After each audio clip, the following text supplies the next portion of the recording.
మరి నమాజ్ చేసేటటువంటి పద్ధతి గురించి కూడా హిందూ మత గ్రంథాల్లో నమాజ్ని పోలినటువంటి కొన్ని విషయాలు మనకు కనబడతాయి. అదేమిటంటే శ్రీరామ తత్వబోధామృతం అనే పుస్తకంలో హనుమంతుల వారు ఆత్మీక విషయాలు చర్చిస్తారు శ్రీరాముల వారితో.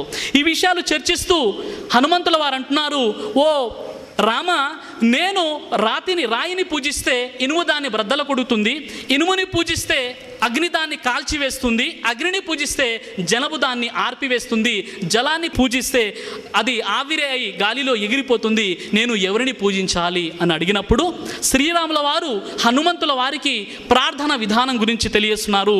అది శ్రీరామ తత్వ బోధామృతంలో మనకు కనబడుతుంది. ఆ ప్రార్థన ఈ విధంగా ఉంది: ప్రథమం తారకం చైవ ద్వితీయం దండముచ్యతే తృతీయం కుండలాకారం చతుర్థం అర్ధచంద్రకం పంచమం బిందు సంయుక్తం ఓం నిత్య జ్యోతి రూపకం అష్టాంగం చతుష్టపాదం త్రిస్థానం పంచదేహకం ఓం నిత్యానే జాయతే బ్రాహ్మణోన భవేత్ సహి.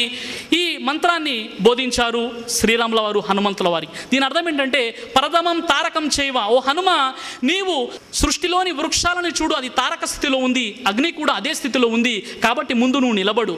ముస్లింలు నమాజ్ చేసే ముందు నిలబడతారు, దీన్ని ఖియామ్ అంటారు.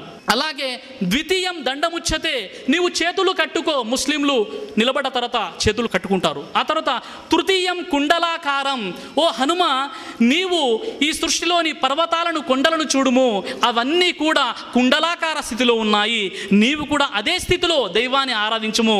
నమాజులో ఈ స్థితిని ఏమంటారు? తషహుద్ అని అంటారు. ఆ తర్వాత చతుర్థం అర్ధచంద్రకం, ఓ హనుమ, నీవు ఈ భూమిపై నడిచేటటువంటి 4 పాదాల జంతువులను చూడు, అవన్నీ కూడా అర్ధచంద్రక స్థితిలో ఉన్నాయి, నీవు కూడా అదే స్థితిలో ఆ దైవాన్ని ఆరాధించుము. నమాజులో ఈ స్థితిని రుకు అని అంటారు. ఆ తర్వాత పంచమం బిందు సంయుక్తం ఓం నిత్యం జ్యోతి రూపకం, నీవు ఓ హనుమ నీ మనస్సులో మొదలయ్యేటటువంటి పరధ్యానములన్నింటినీ కూడా అరికట్టి ఓం నిత్య జ్యోతి స్వరూపకం అన్నటువంటి ఆ దైవాన్ని ఆరాధింపుము. అష్టాంగ చతుష్ట పాదం, నీవు సజ్దాలో ఉండిపోము, నీవు సాష్టాంగం చేయమంటారు.